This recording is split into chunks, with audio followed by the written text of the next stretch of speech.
Shit. Fucking how are we feeling, man? This is so good to be here. I gotta tell you, like, it's nice to be in a place like this after some of the shit that I see out in the city. I was on the Red Line platform the other day, and I was waiting for the train, and I noticed that there was a sign advertising for the suicide hotline, the old suicide hotline. 1-800-277, the one that doesn't fucking work anymore. Like, is that not insane to anybody? Imagine, yeah, I know, like, it's not you. Calm down. I fucked up. Most people laugh, and I heard one, I had to address them. This is how I cope. No, fucking crazy. Like, imagine you're on your, like, last thread of reality that you're clinging to. You're on the ledge of the tracks, and then you see that sign, and you're like, this is gonna be the first day of the rest of my life.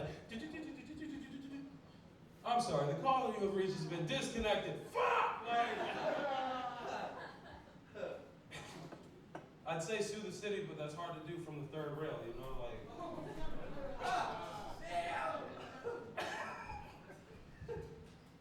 Yeah. I'm actually pretty new to the city. I've only been here since June. I came from Florida. Yeah, I'm a radical left liberal lunatic with Florida man energy. I'm not to be trifled with.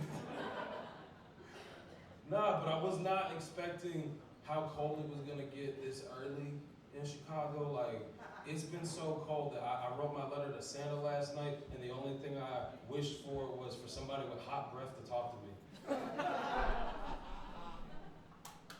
Y'all need to stop brushing your teeth from November to like May. This is fucking. Nah, it's cold enough that the shiesty is an appropriate garment now. Everybody in here know what a shiesty is? No, some of you don't. Hang on.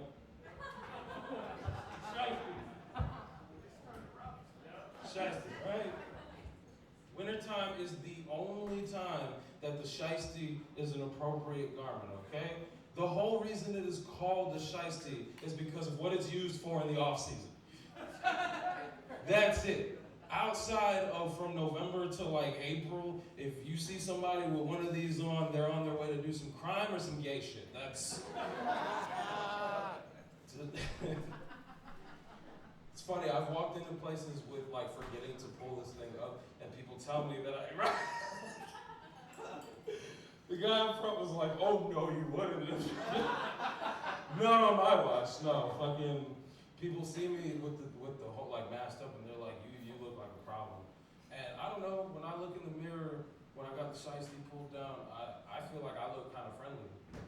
Like, if I was lost and needed directions and I saw me on the street masked up like that, I would ask me for directions.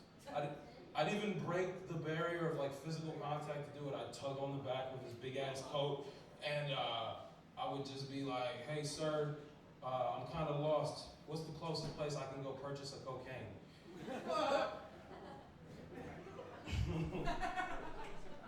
Y'all from North Shore, I expected a lot more laughs at the cocaine reference. It's fine.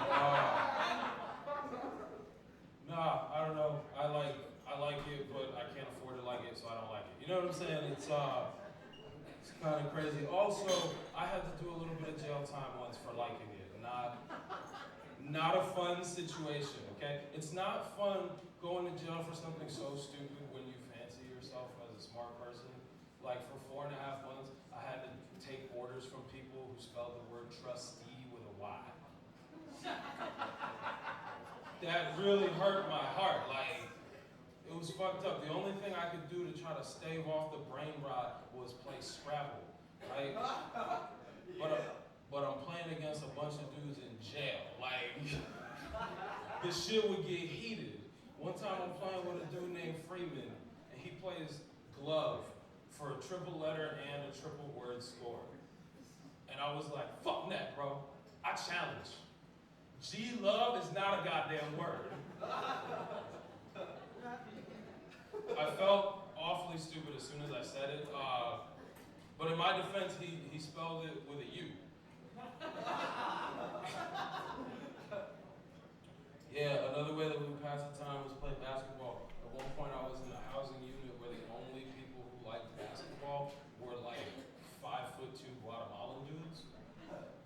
like 10 of them, they loved basketball, but they swear that Americans play it wrong, right? Like I would sit there and try to tell them, no, this is how you dribble. This is how you pivot. This is how you don't karate chop somebody, right? And they're just like, bro, you're wrong. That's not how you fucking play. I'm like, yo, the best players in the fucking world. And they're like, I'm not here right now, are they? I'm like, you know what? You got me. You fucking got me. So I learned the way of the guata ball. If you don't foul them, they get insulted.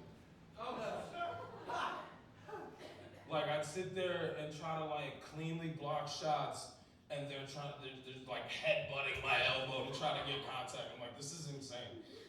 Fucking meatheads. One day I was playing, right? It's me and like 3 little Guatemalan dudes versus 4 little Guatemalan dudes.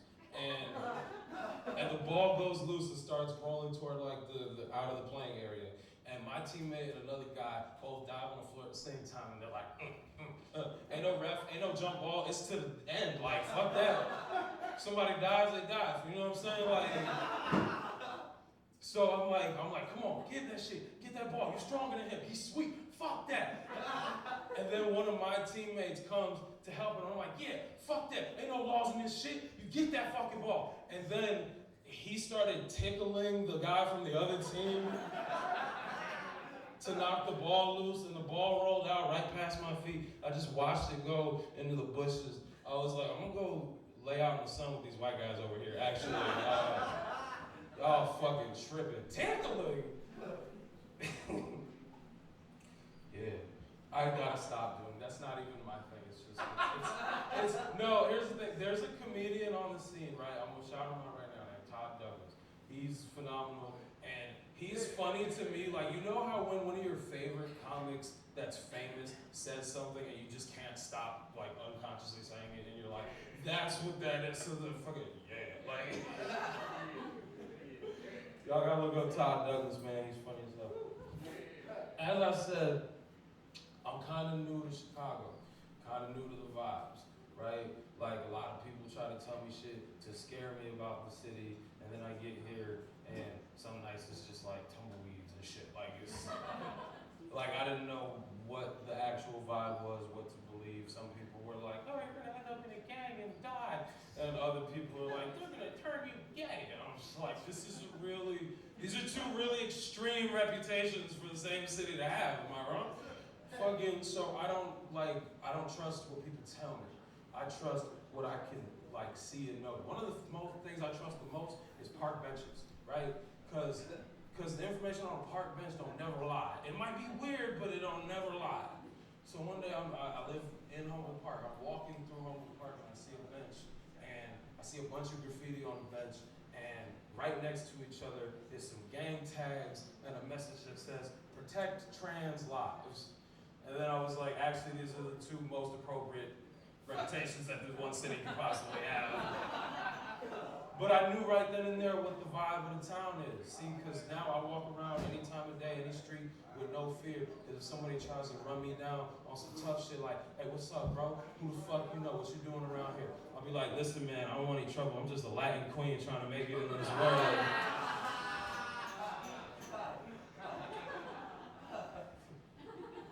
One more thing before I get out of here. Anybody ever worked at a McDonald's?